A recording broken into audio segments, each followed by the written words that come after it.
S'Mya Nichols is arguably the craftiest player in all of women's college basketball and the 2027 WNBA draft class. She plays with subtle rhythm manipulation of the dribble and a stop and go pace like very few players are capable of mastering. Her physical frame at the point guard position is ideal, and her archetype is one that translates well at the WNBA level.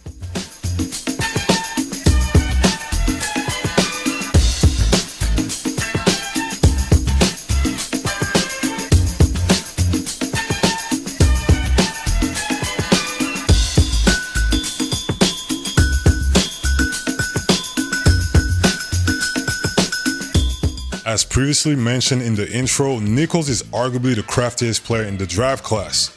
The connection between her pace, rhythm, and ball handling is elite. Her game hinges on deceptive slowness and sudden speed bursts.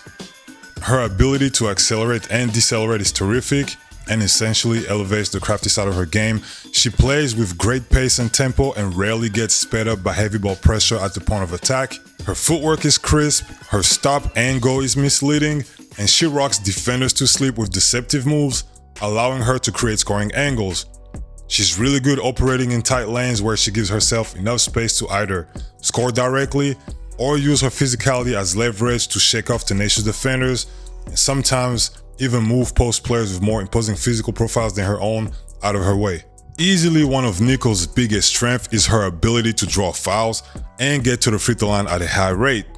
And while some may question the optics behind the way she does it, the game tape doesn't lie.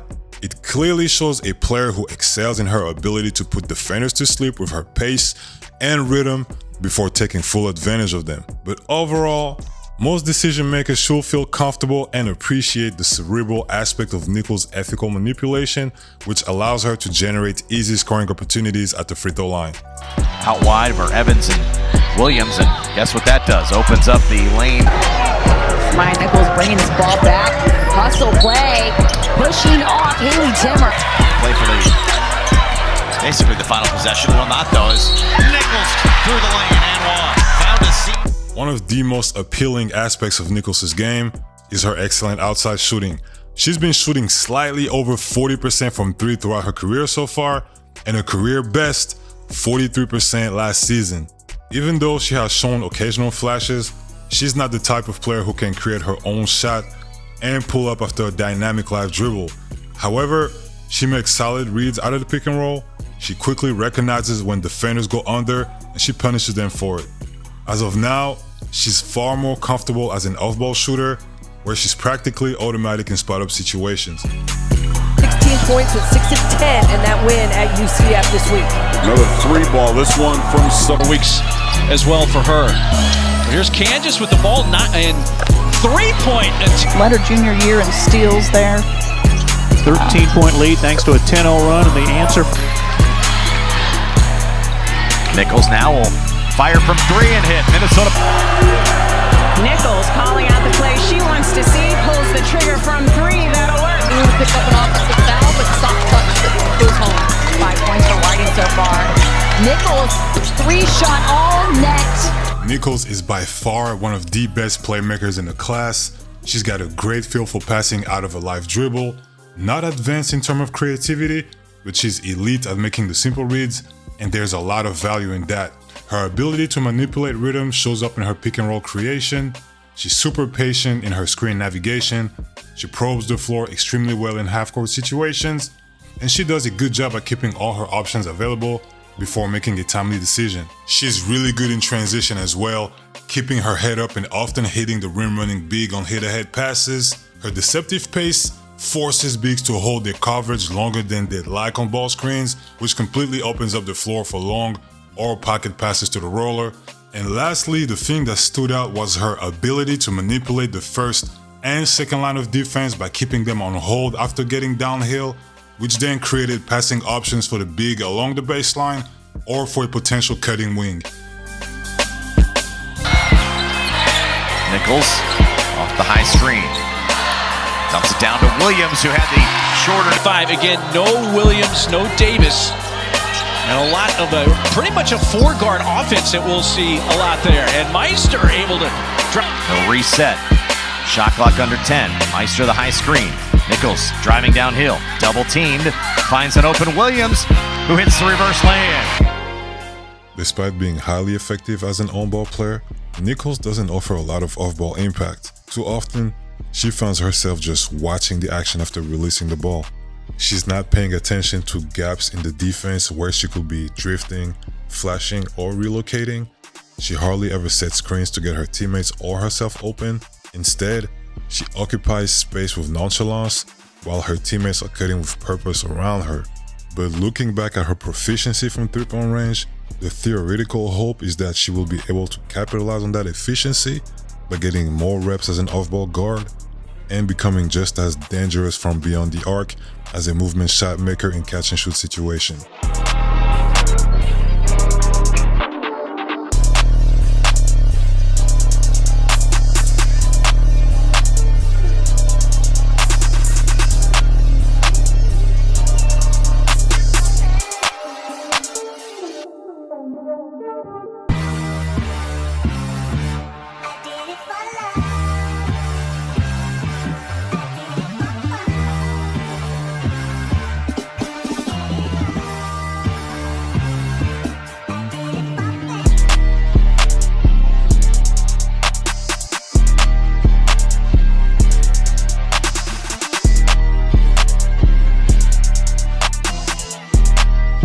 This is where some may have an issue with the optics surrounding Nichols' foul drawing. For as gifted and cerebral of a player as she is, there are moments within the game where she can overly hunt for foul calls instead of looking to finish properly. On top of that, the number of fouls she's getting and the free throw rate is liable to go down significantly in the WNBA for the simple fact that she will have better and more experienced defenders in front of her at the next level.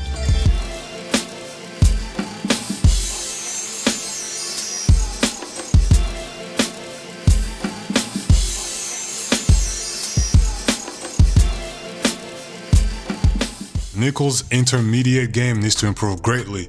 She has shown flashes of a pull-up jumper in the mid-range, but most of her looks came out of the pick and roll and rarely from advantage creation.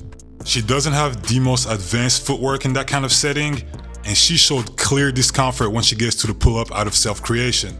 The velocity in her dribble to jumper connection is pretty solid, but connecting every pieces of the puzzle will be necessary to help her become a bigger offensive threat.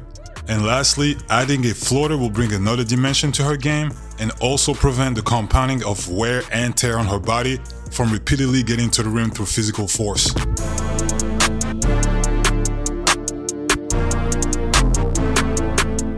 There's always a level of understanding for the players who have to carry the offensive load for a team, but the defensive effort showed by Nichols is lacking big time. She doesn't fight enough to get over screens, and she has the bad tendency to go under regardless of the offensive player she's matched up against. Prime example on that play, turns the ball over and does not run back with any sense of urgency. Shows lackadaisical effort on closeouts, gambles for steals, she's not a fast lateral mover. A lot of her deficiencies were hidden at times by Kansas playing some zone throughout the year, but even in that setting, she showed a lack of urgency and awareness. All those factors leaves a big question mark on how she will fare against WNBA competition. She doesn't need to be a lockdown defender, but she must compete defensively, she must play with intensity, urgency, and better overall effort.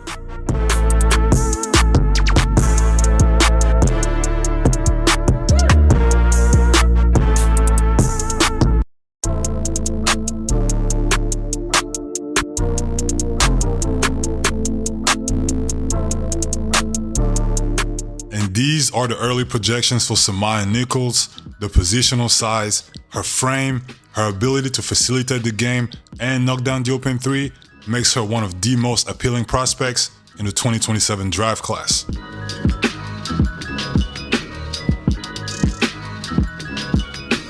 In a league that is geared towards big, physical guards who thrive in pick-and-roll heavy offenses, S'Mya Nichols' archetype, as long as she can maximize her strength and connect the missing pieces, is one that will fit right at home in the WNBA.